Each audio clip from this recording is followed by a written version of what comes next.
ओम ह्रीं अर्हं ळमो जिनाळम। दान। दान क्या है? तो स्वपर कल्याणार्थम स्वस्याति सर्गो दानम, अर्थात स्वयं के और दूसरों के कल्याण के लिए अपने द्रव्य सामग्री का जो उपयोग किया जाता है उसका नाम दान है। और आप सबको ये जानकर बहुत अच्छा लगेगा कि संपूर्ण विश्व में जिन शासन दान के मामले में सर्वश्रेष्ठ स्थान पर है, जैन समाज के लोग दान में हमेशा अग्रणीयता रखते हैं। आइए देखते हैं 4 प्रकार का दान कौन कौन सा है। अपने तथा अन्य के कल्याण के लिए धन खर्च करना दान कहलाता है। यह दान 4 प्रकार का है: आहार दान, ज्ञान दान, औषधि दान और अभय दान। आइए क्रमशः इनको देखते हैं। सबसे पहले आहार दान। आहार दान क्या है? तो जो 4 प्रकार का आहार होता है, खाद्य मतलब खाने योग्य, जिसे हम रोटी, सब्जी, दाल, चावल, ये सब। फिर आता है स्वाद्य। स्वाद्य क्या होता है? स्वाद मतलब लौंग, इलायची आदि। फिर ले। ले मतलब होता है चाटने वाला, जैसे खीर, लपसी, चटनी आदि। फिर है पेय। पेय मतलब पानी, जूस, दूध, पीने योग्य पदार्थ। ये 4 प्रकार का आहार भक्ति पूर्वक चतुर्विध संघ को प्रदान करना आहार दान कहलाता है। चतुर्विध संघ के विषय में पहले हम लोग अच्छी तरह डिस्कशन कर चुके हैं, जिसका लिंक आपको डिस्क्रिप्शन में दे दिया जाएगा। और सामान्य से मुनि, आरिका, श्रामक और श्राविका, ये चतुर्विध संघ कहलाता है। तो भक्ति पूर्वक इन्हें आहार देना, ये आहार दान कहलाता है। फिर इसके बाद ज्ञान दान। ज्ञान दान क्या है? तो चतुर्विध संघ के ज्ञान वर्धन हेतु उनको शास्त्र भेंट करना, ये ज्ञान दान है। तो चतुर्विध संघ के निमित्त से उनकी अज्ञानता की निवृत्ति के लिए, ज्ञान की वृद्धि के लिए अच्छी तरह शास्त्रों का देना, ये दान कहलाता है। उन्हें शास्त्र देना, शास्त्र के साथ साथ अन्य कॉफ़ी, डायरी, पेन और आदि जो सामग्रियाँ पढ़ाई संबंधी हैं वे उन्हें देना। वर्तमान में मोबाइल, लैपटॉप और पैड आदि ये सब भी चल रहे हैं, लेकिन ये नहीं देना, ध्यान रखना, ठीक है। आगे औषधि दान। चतुर्विध संघ का कष्ट दूर करने के लिए अनुकूल औषधि प्रदान करना। हमेशा ये ध्यान रखें कि हमारा भोजन ही औषधि है, अच्छी तरह वह प्रदान करें और उसमें कभी भी हठग्रह नहीं करना। नहीं नहीं आपको तो ये लेना ही होगा, नहीं। जो पात्र है वह अपनी अनुकूलता अनुसार उस आहार को ग्रहण करेगा तो उनके शारीरिक स्वास्थ्य का वर्धन होगा, अन्यथा प्रतिकूलता आती है। इसलिए उनकी अनुकूलता देखकर दान को देना।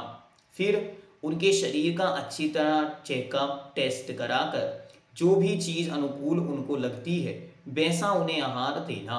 ऐसा नहीं कि हमारे यहाँ जो बना है वो आहार देना, नहीं। पात्र की अनुकूलता को देखकर, पात्र की व्यवस्था और अवस्था को देखकर और द्रव्य क्षेत्र काल भाव के साथ मौसम, सर्दी, गर्मी आदि को अच्छी तरह देखकर और उनका आहार विहार चल रहा है या स्थिर है, इन सब बातों को अच्छी तरह जानकर फिर आहार की योग्य आहार में ही उन्हें औषधि देना, उनके शरीर पर तेल मर्दन आदि करना और भी अन्य प्रकार से उनके रोगों को, कष्टों को दूर करना, यह सब औषधि दान के अंतर्गत आता है। फिर इसके बाद कहते हैं अभय दान। अभय मतलब भय को दूर करना, मतलब किसी भी निमित्त से रुकने का स्थान प्रदान करना। चतुर्विध संघ को ठहरने हेतु बसति का, अर्थात ठहरने का स्थान प्रदान करना। बसति का, बसति का मतलब क्या होता है? रहने का स्थान, ठहरने का स्थान। आवास जिसे हम कहते हैं, इसका दूसरा नाम है आवास दान। प्रदान करना अभयदान कहलाता है। किसी के मन में ये बात ठहरा देना, मैं हूं, आप निश्चिंत रहिए, इसको भी अभयदान कहते हैं। ये दान पात्र की अपेक्षा मुख्यता से 4 भेद में विभक्त हैं। इनके अलावा भी करुणा दान, समदत्ति दान और भी अन्य प्रकार के दान होते हैं जो पात्र की अनुकूलता अनुसार, आवश्यकता अनुसार, द्रव्य क्षेत्र काल की मर्यादा अनुसार दिए जाते हैं या देने चाहिए। दान का फल, उत्तम फल पात्रों को देने से ही प्राप्त होता है। पात्र 3 प्रकार के हैं। सामान्य से 3 शब्द याद रखने हैं, एक पात्र, एक अपात्र और एक कुपात्र। तो जो दान देने के पात्र हैं, अर्थात जो सम्यक्त या संयम से सहत हैं, वे सब पात्र हैं।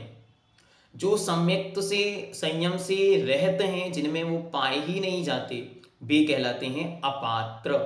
और दूसरे होते हैं, तीसरे होते हैं कुपात्र। कुपात्र मतलब जिनकी बाहर में मुद्रा आदि तो है लेकिन आचरण तदरूप नहीं हो पा रहा है, वो कहलाते हैं कुपात्र। यहां पर केवल पात्र की चर्चा है। तो पात्र 3 प्रकार के, उत्तम, मध्यम, जघन्य, मतलब ग्रेटर लेवल, मीडियम लेवल और लोअर लेवल। तो फर्स्ट वन, उत्तम पात्र।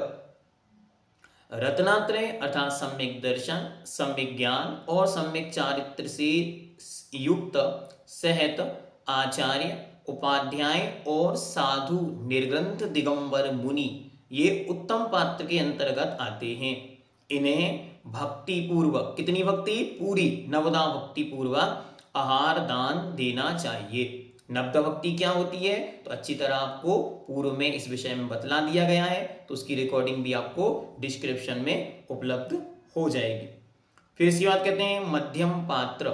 मध्यम पात्र क्या है तो आरिका, एलक, चुल्लक तथा प्रतिमाधारी श्रावक मध्यम पात्र के अंतर्गत आते हैं। इन्हें विनय पूर्वक आहार देना चाहिए। और अंतिम है जघन्य पात्र, द लोवेस्ट लेवल। ये कौन है तो अविरत सम्यक दृष्टि, जिनकी कोई विरत नहीं है, प्रतिमाएं नहीं हैं, लेकिन जो सम्यक्त से सहत हैं, ऐसे जघन्य पात्र के अंतर्गत आते हैं। इनको भी यथा योग्य विनय करते हुए आहार भोजन आदि देना चाहिए। नवदा भक्ति कौन कौन सी है, यहाँ नाम मात्र उल्लेख है, विस्तार से पूर्व में चर्चाएं की जा चुकी हैं और आप सब प्रैक्टिकली इसे करना चाहिए। जैसे अब पूर्व में बतलाया था कि आप जहाँ रहते हैं वहाँ यदि साधु संग नहीं भी पहुँचते हैं तो कभी कभी वर्ष में 5-7 दिन का ट्रिप बनाएं और मुनि महाराजों के पास जाएं, आचार्य संघों में जाएं, आरिका संघों में जाएं और वहाँ अच्छी तरह चौका आदि लगाकर व्यवस्थित उनके आहार आदि को देखें, उन क्रियाओं को समझें, ये कैसे होती हैं, कैसे करते हैं, कैसे मुनि महाराज का जीवन होता है, क्योंकि आज की वर्तमान युवा पीढ़ी उन्हें कैसे समझेगी। तो यह हमारा कर्तव्य है कि हम स्वयं वहां जाकर और उनको उस प्रकार का मार्ग बतलाएं। नवदा भक्ति में सर्वप्रथम पड़गाहन होता है, जिस पड़गाहन में हे स्वामी अत्र अत्र अत्र तिष्ठ तिष्ठ तिष्ठ, हे स्वामी आइए आइए आइए, ठहरिए ठहरिए ठहरिए। फिर उसके बाद उनकी 3 परिक्रमाएं लगाई जाती हैं, ये कहलाता है पड़गाहन। ठीक है, फिर वहां से आकर हे स्वामी उच्चासन ग्रहण कीजिए, अर्थात उन्हें एक ऊंचे पाटी पर, ऊंचे स्थान पर बिठा लेना। फिर उनकी पाद पूजा मतलब पाद प्रक्षालन करके और गंधोदक मस्तक पे लगाना। फिर पूजन करना, फिर उनके जो एक सामान्य से शॉर्ट में जो हम लोग पूजन करते हैं वह पूजन वहां पर करना। कभी विस्तार से केवल नवदा भक्ति आपको अच्छी तरह समझा देंगे एक बार और, तब वो और डिटेल में बता देंगे। फिर इसके बाद नमस्कार, नमस्कार करना, नमोस्तु स्वामी, नमोस्तु भगवान, नमोस्तु। फिर मनः शुद्धि, मन शुद्धि, वचन शुद्धि, काय शुद्धि, आहार जल शुद्ध है। इस प्रकार यह नवदा भक्ति कहलाती है। फिर नमस्कार करके निवेदन करते हैं कि हे स्वामी मुद्रिका छोड़ अंजलि बांध। इस प्रकार जो मुद्रा है इसको कहते हैं मुद्रिका। इसको छोड़ हे स्वामी अंजलि इस प्रकार बनाकर आहार ग्रहण कीजिए, इस प्रकार से निवेदन करना, ये हमारी नवदा भक्ति होती है। तो इस प्रकार आज हमने 4 प्रकार के दान के विषय में अच्छी तरह जाना। हमें प्रतिदिन अपने अपने दान की कैटेगरी बनानी चाहिए और रोज कुछ ना कुछ दान निकालने का प्रयास करते रहना चाहिए। हम तो आपको सबसे अच्छा रास्ता ये बतलाते हैं कि एक फिक्स्ड डिपॉजिट अपने मंदिर में बनवा दें, मतलब हर महीने का अपना एक अमाउंट फिक्स कर दें, 1100, 2100, 5100, 11,000 कि हर महीने हमें इतना पैसा वहाँ देना ही है।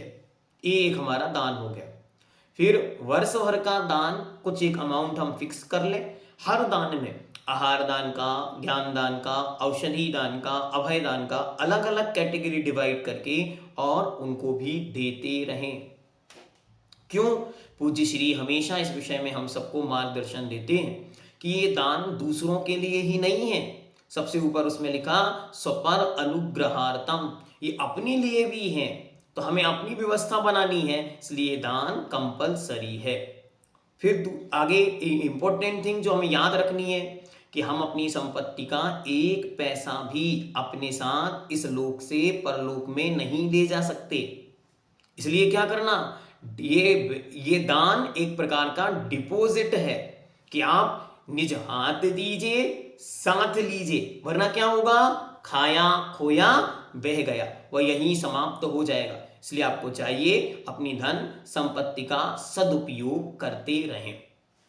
जैनम जयतु शासनम, दान तीर्थ जयवंत हो, दान दिवस जयवंत हो।